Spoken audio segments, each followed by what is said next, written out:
Muy buenas noches, señores, bienvenidos, bendito Señor, gracias, gracias porque el día de hoy nos has cuidado de todo mal, Señor, nos has permitido salir de la tentación.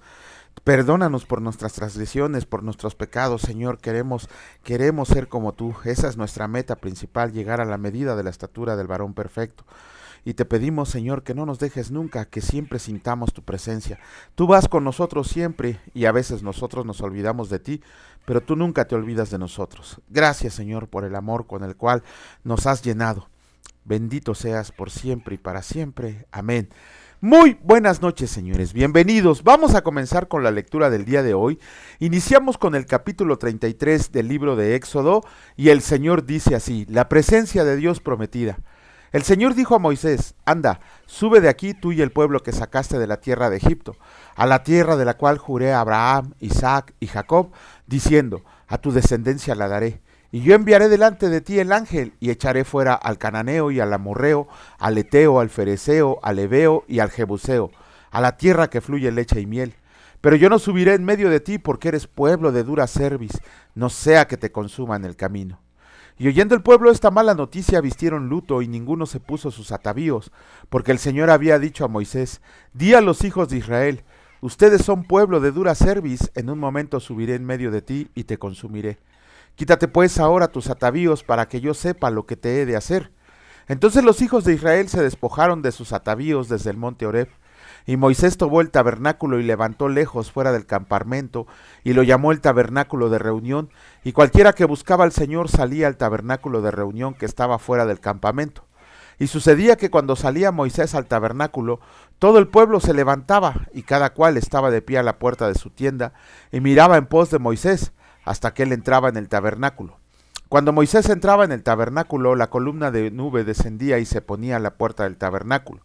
Y el Señor hablaba con Moisés, y viendo todo el pueblo la columna de nube que estaba a la puerta del tabernáculo, se levantaba cada uno a la puerta de su tienda y adoraba. Y hablaba el Señor a Moisés cara a cara, como habla cualquiera a su compañero. Y él volvía al campamento, pero el joven Josué, hijo de Nun, su servidor, nunca se apartaba de en medio del tabernáculo. Y dijo Moisés al Señor: mira, tú me dices a mí: saca este pueblo, y tú no me has declarado a quién enviarás conmigo. Sin embargo, tú dices: yo te he conocido por tu nombre, y has hallado también gracia en mis ojos. Ahora pues, si he hallado gracia en tus ojos, te ruego que me muestres ahora tu camino para que te conozca y halle gracia en tus ojos. Y mira a esta gente que es pueblo tuyo. Y él dijo: mi presencia irá contigo y te daré descanso. Y Moisés respondió: si tu presencia no ha de ir conmigo, no nos saques de aquí. ¿Y en qué se conocerá aquí que he hallado gracia en tus ojos, yo y tu pueblo? Sino que tú andes con nosotros, y que yo y que tu pueblo seamos apartados de todos los pueblos que están sobre la faz de la tierra. Y el Señor dijo a Moisés: también haré esto que has dicho, por cuanto has hallado gracia en mis ojos, y te he conocido por tu nombre. Él entonces dijo: te ruego que me muestres tu gloria. Y le respondió: yo haré pasar todo mi bien delante de tu rostro, y proclamaré el nombre del Señor delante de ti, y tendré misericordia del que tendré misericordia, y seré clemente para con el que seré clemente.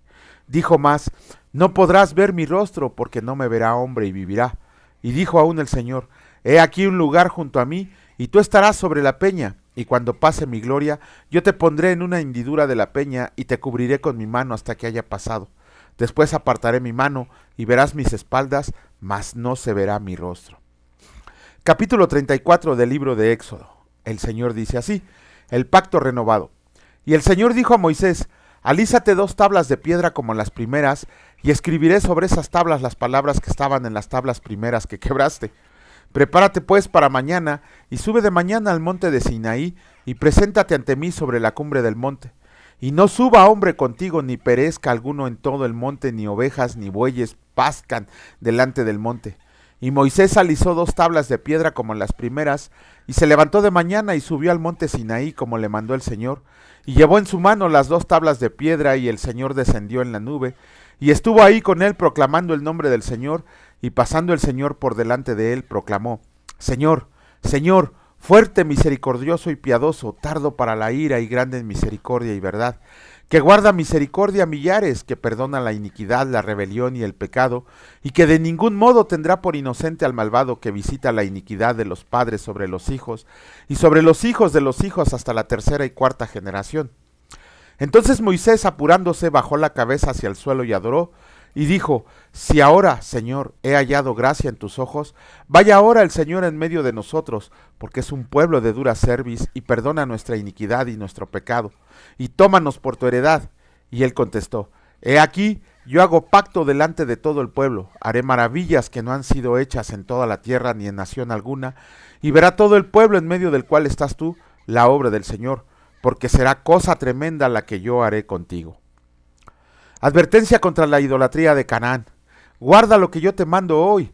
He aquí que yo he hecho delante de tu presencia al amorreo, al cananeo, al eteo, al fereceo, al heveo y al jebuseo. Guárdate de hacer alianza con los moradores de la tierra donde has de entrar, para que no sean tropezadero en medio de ti.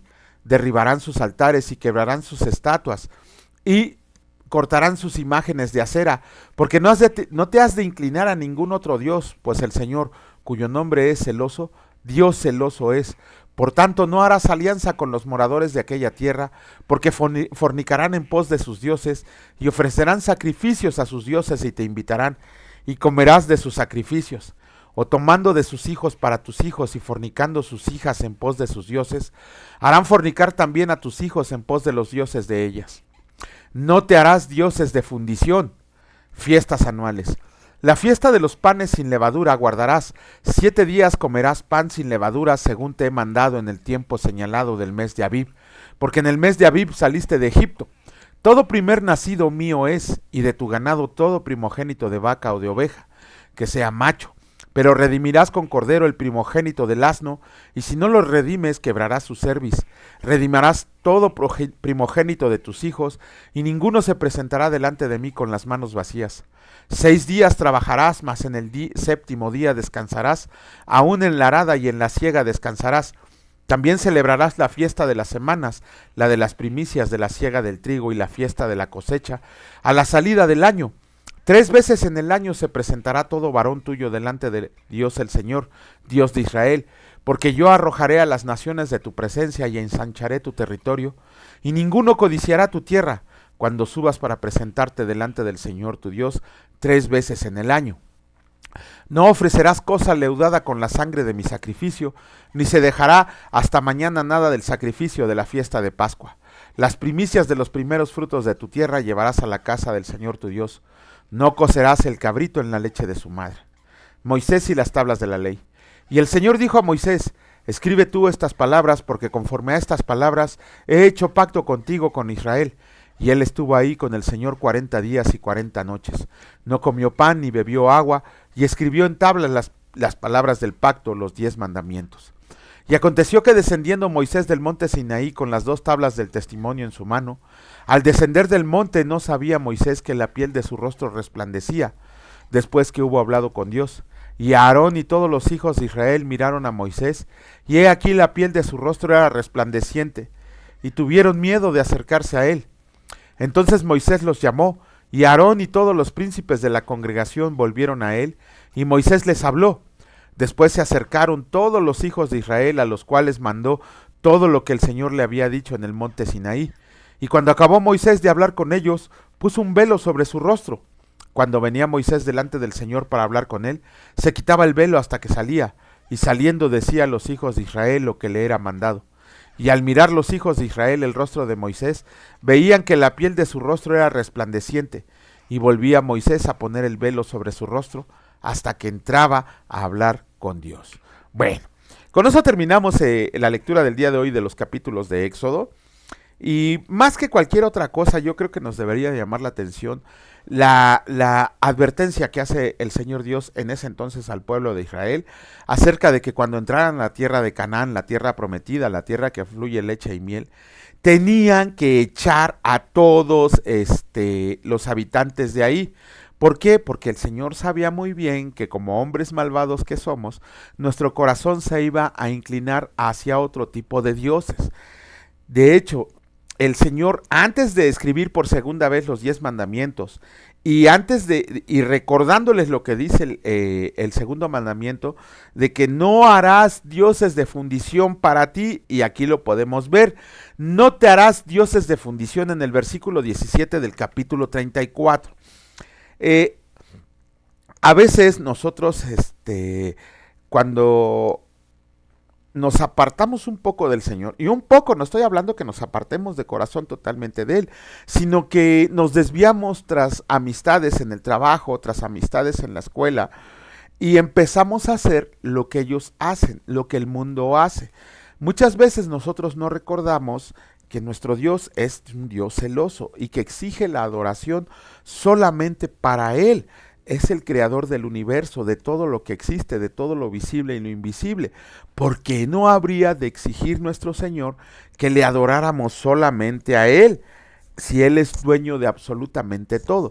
Y sin embargo, cuando nosotros nos alejamos un poquito del Señor, de inmediato empezamos a hacer las cosas que hace el mundo. Y el Señor lo sabe muy bien, conoce el corazón de cada uno de nosotros que está inclinado al mal, y que buscamos cualquier pretexto, cualquier ocasión, para desviarnos hacia la adoración a otras cosas. Al pueblo de Israel en ese entonces se le dijo que no hiciera dioses de fundición, en específico dijo no sigan a hacer a la diosa de la fertilidad, que no siguieran a ninguno de los dioses de la tierra a la que iban a entrar y a conquistar, que la única adoración se la deberían de dar a Él. Y nosotros podemos ser cristianos de mucho tiempo, podemos ser cristianos nuevos, podemos ser lo que queramos, pero creemos en Cristo. Sin embargo, la falta de estudio de la palabra de Dios, la falta de la lectura de la palabra de Dios, hace que nuestro corazón empiece a inclinarse hacia otras cosas. Empezamos a adorar, y no me refiero ni siquiera a imágenes o a santos, ¿no? Empieza a adorar a otro tipo de gentes. En vez de darle toda la gloria y la alabanza y el honor y la adoración que solo Dios merece, hay muchos de nosotros que caemos presas de falsos pastores. Y si su pastor preferido no les predica, no oyen ningún tipo de congregación. De predicación. Si su pastor les dice que el infierno no existe por la ignorancia que nosotros poseemos, por no leer la palabra de Dios, le creemos lo que nos dice y ponemos cualquier excusa de no, es que él es un ungido, no, él es que ha estudiado mucho. Eso no quiere decir que esté bien. Todo lo que nosotros oigamos lo debemos de llevar a la palabra de Dios, a examinarlo bajo la palabra de Dios. No dice en Hechos que los de Berea, que eran más nobles, todo lo que les dijo Pablo lo fueron a examinar bajo la luz de la palabra de Dios y vieron que era cierto. De la misma manera tenemos que tener mucho cuidado. Por ejemplo, quienes practican la fe católica, que parecen hindús, ¿no? Que tienen innumerables santos y santas, y ahí andan pidiéndole que les haga el milagro, pidiéndoles que les cumpla sus deseos. Si en algunas ocasiones el milagro se les cumple, hay dos cosas. Que Dios quiso que se cumpliera la petición que le estaban haciendo porque es conforme a su voluntad y su propósito, o fue Satanás el que les cumplió el milagro que ellos pidieron, porque Satanás se disfraza de ángel de luz. El Señor es muy claro: yo soy el que hace milagros. Ningún hombre, ningún santo, ninguna imagen, ninguna escultura puede hacer milagros. Los milagros los hace Dios. ¿Existen los milagros? Claro que sí existen los milagros todavía, no como un don, pero sí existen los milagros, porque Dios no, sus dones son irrevocables. No como decirlo así, como un ministerio, como un trabajo, así que dicen es que yo hago muchos milagros. No, eso es mentira. Todos los milagros los hace Dios y puede utilizar tanto a creyentes como no a creyentes para mostrar su poder. Ninguna estatua, ninguna imagen, ninguna estampita hace milagros.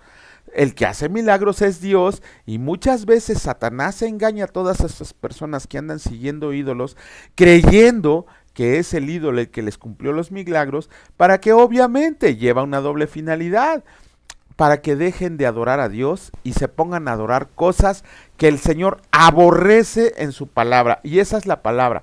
El Señor aborrece la adoración a cualquier otra persona, cosa, santo, estatua, que no sea Dios. Por eso Dios celoso es.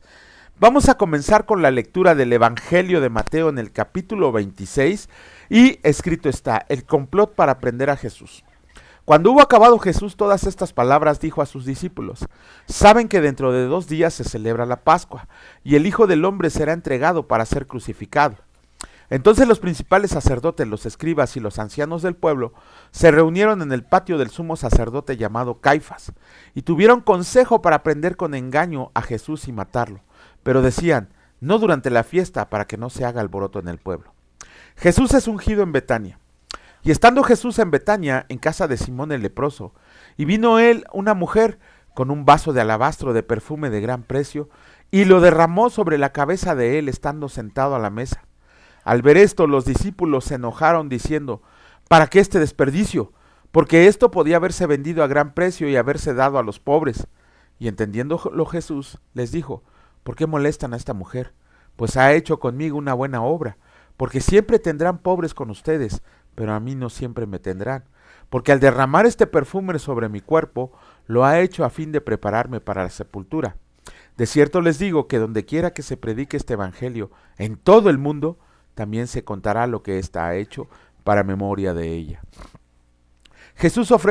Judas ofrece entregar a Jesús. Entonces uno de los 12, que se llamaba Judas Iscariote, fue a los principales sacerdotes y les dijo: ¿qué me quieren dar y yo se los entregaré?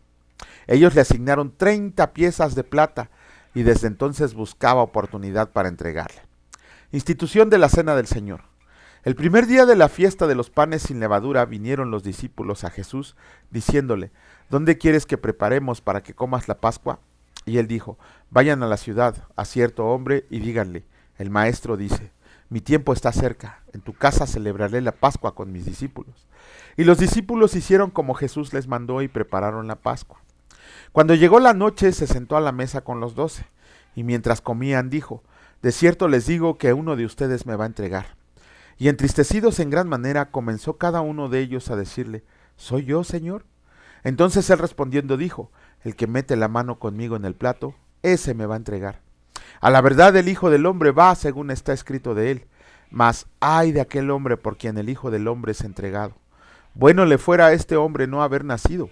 Entonces respondiendo Judas, el que le entregaba, dijo: ¿soy yo, maestro? Le dijo: tú lo has dicho.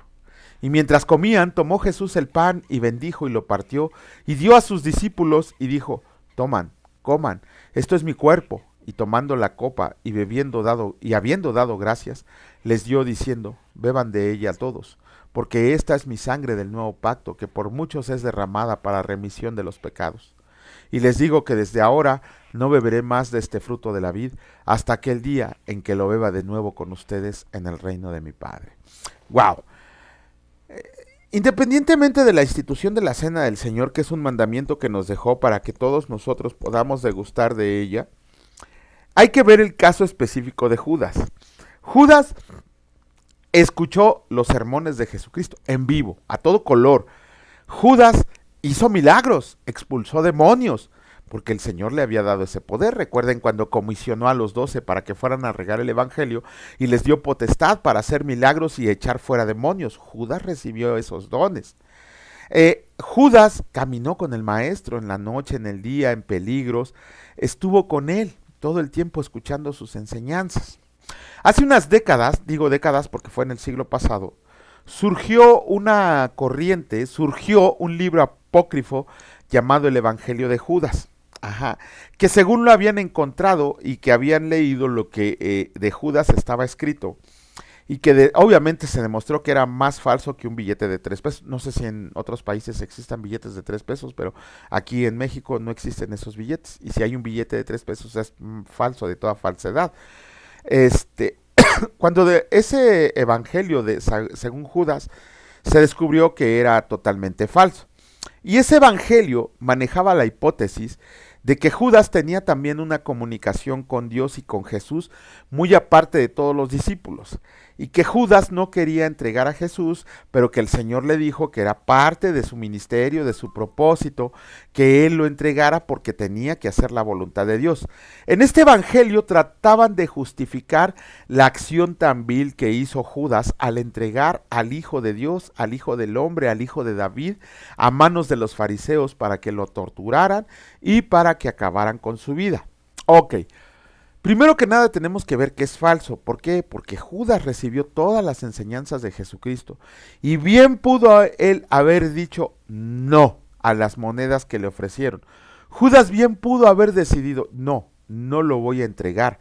Judas pudo inclusive haberse apartado de los 12 apóstoles, perdón, de los otros 11 apóstoles, pero pudo haberse ido en limpio diciendo no lo voy a hacer. Por eso tenían libre albedrío. De hecho, ahorita que leemos que se enojaron los discípulos cuando la mujer derramó el frasco de alabastro sobre el pelo de Jesús, en Marcos y en Lucas nos dice que el que se enojó fue Judas, porque él era el tesorero del grupo y él metía mano a la bolsa para sacar ganancias para él. Judas pudo haber dicho que no, claro que pudo haber dicho que no. ¿Y por qué? Porque nosotros podemos decirle que no al pecado, nosotros podemos decirle que no a las malas acciones, y sin embargo decidimos hacerlas. De la misma manera como Judas decidió traicionar a Jesús.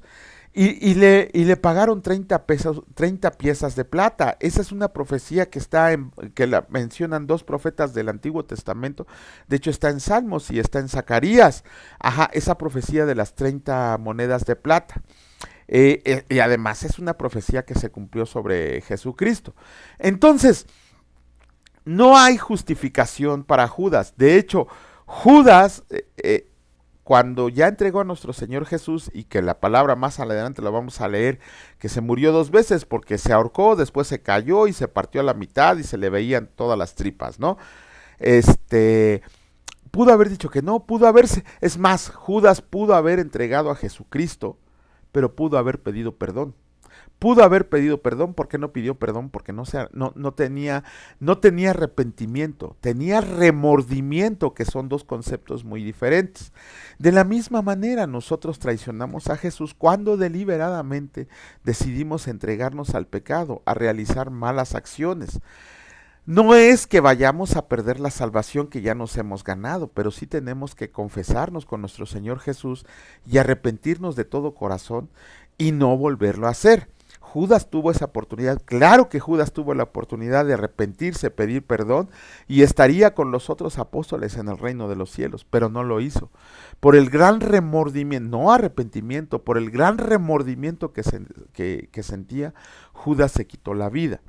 Entonces no hay justificante alguna para decir que Judas estaba cumpliendo el propósito o la voluntad de Dios, porque cualquiera pudo haberlo hecho. El Señor pudo haber puesto a un fariseo que lo entregara, un fariseo que se infiltrara al grupo y que entregara a nuestro Señor Jesucristo. Pero Judas decidió ser él el que entregara a nuestro Señor y Salvador. Desgraciadamente para él, como no se arrepintió, estará en uno de los lugares más oscuros del infierno, si tan solo se hubiera atrevido a pedirle perdón a nuestro Dios y Salvador Jesucristo. Por eso nosotros, es imposible que no caigamos, es imposible que no cometamos algún pecado, pero Dios es fiel y justo para perdonar. Dios es nuestro abogado, nuestro Señor Jesucristo es nuestro abogado. Pero sobre todo lo importante de aquí es que con la misma oportunidad que tuvo Judas de no cometer el pecado, nosotros estemos dispuestos a no cometer ningún pecado que ofenda a nuestro Señor y Salvador. Bendito Señor, te damos gracias, Señor, y te pedimos perdón de manera sincera de todo lo malo que hayamos hecho delante de tus ojos. Perdónanos, Señor, porque a veces la carne nos gana, porque queremos hacer el bien, pero estamos en este mundo carnal, y aunque no es justificante, Señor, tenemos que luchar diariamente para seguir adelante en el camino de santidad que tú has preparado para nosotros. Todas las obras que hacemos, tú ya las preparaste para nosotros, Señor, para que caminemos en ellas. Perdónanos, Señor, y ayúdanos, muéstranos, danos la fuerza para seguir adelante en este propósito al cual nos has llamado. Y te pedimos, Señor, que nos levantes con ganas de ser unos buenos pastores tuyos, de ser unos buenos misioneros tuyos, de ser unos buenos predicadores tuyos. Llama con fuerza a cada uno de nuestros escuchas, a cada uno de nuestros hermanos en la fe, para que ellos comprendan cuál es la voluntad de Dios, para que comprendan el propósito al cual han sido llamados, pero sobre todo, para que compartan este evangelio del reino, para que todos estemos contigo morando en casas celestiales que tú tienes preparadas para nosotros. Bendito seas, mi Señor Padre Todopoderoso, en el precioso nombre de mi Señor y Salvador Cristo Jesús, por siempre y para siempre. Amén. Que Dios les bendiga, señores, y si Dios lo permite, nos vemos el día de mañana. Cuídense mucho. Hasta luego.